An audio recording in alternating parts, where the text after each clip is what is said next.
A. Answer these questions. 1. Where does the speaker wish to go? Answer. The speaker wishes to go to the sea to answer the call of the tide. 2. What does the speaker need when he is at sea? Answer. When at sea, the speaker asks for the North Star to guide him, the kick of the steering wheel and the quivering of the white sail.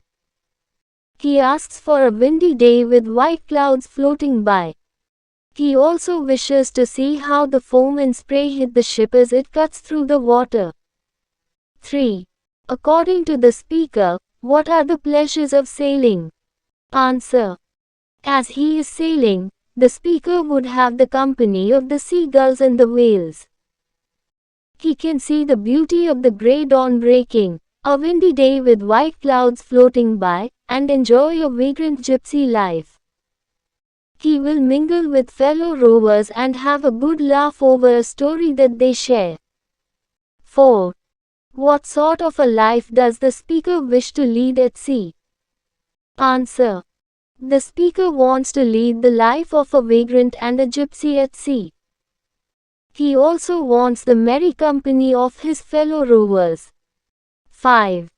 What does the speaker mean by, when the long trick's over? Answer.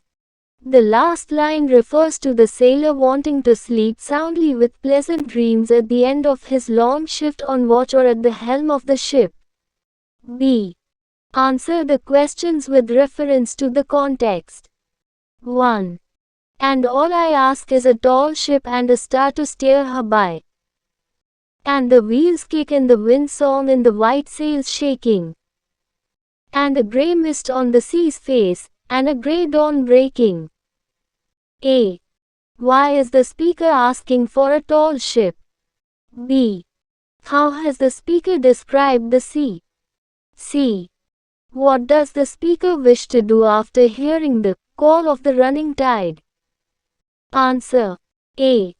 The speaker asks for a tall ship when he is at sea, so that the ship can withstand storms at sea.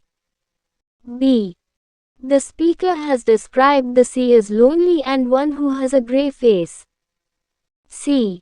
The speaker wants to go to the sea once he hears the call of the running tide. The speaker, being a sailor, cannot ignore the call of the sea. 2. I must go down to the seas again, to the vagrant gypsy life. To the Gull's Way and the Whale's Way where the wind's like a whetted knife. And all I ask is a merry yarn from a laughing fellow rover. A. What sort of company does the speaker wish to have? B. What does the speaker mean by, where the wind's like a whetted knife? C. What does the speaker wish to do after the voyage is over? Answer. A. The speaker wishes to have the company of his fellow rowers and share a good laugh over a story with them. B. The sea winds are rough. The speaker uses a simile and compares the sea winds to a sharp knife.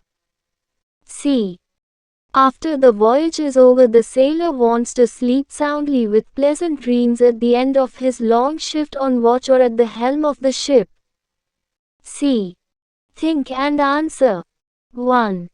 Why do you think the line, I must go down to the seas again, is repeated in the beginning of every stanza? Answer. The line, I must go down to the seas again, at the beginning of every stanza denotes the speaker's urge to go to the sea. The speaker is at land, but he hears the irresistible call of the sea.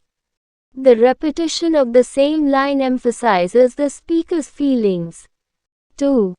In what ways is a life at sea not very comfortable or convenient? Why do you think the speaker longs for it? Answer. Life at the sea is full of danger. A sailor has to face storms and bad weather. There are chances of the ship sinking. The sailors also have to survive on preserved food. The stock of food and water may even be exhausted before they reach the land. Yet, The speaker longs for a life at sea because he craves adventure and the wild call of the sea cannot be ignored. 3. What sort of adventures do you think the speaker longs for? Answer. The speaker is a sailor. He is not meant for a settled and comfortable life on land. The speaker will live a vagrant and gypsy life at sea.